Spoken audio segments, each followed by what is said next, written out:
بسم الله الرحمن الرحيم. السلام عليكم ورحمة الله وبركاته. أصحابتي أد باين سلامية. maantay qalqal yar baa iska jira allah naga badbaadiyay coronaviruskii Stockholm baa lagu soo sheegay hal qof oo Soomaali ugu dhintay wadanka Denmarkna hal qof oo Soomaali la soo sheegay inuu dhintay sida hadda baraha bulshada lagu tacsiinayo ehelada iyo qaraabadooda ugu tacsiinayaan allah na gees mariyo cudur la iska qaban karo ma ahan iska difaaci karo ma ahan waa masiibo rabbaani ah oo dadku gacmahooda ku shaqeysteen kadib markii dambiyadii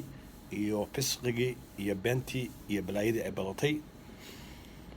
gaal iyo inta islaam sheegata inta islaamka sheegata waxa loogu baahan yahay inay ilaahay u toobad keenaan salaada la badiyo istighfaarta la badiyo gaaladuna way dareensan yihiin nimankooda kaniisadaha joogo waaweyn in waxaan rabbaani yihiin laakiin dadkooda uma sheegayaan marka hal islaaliyo yan dadka salaanta la badin mar walba wacyigelin baan halkan ugu soo jeediyaa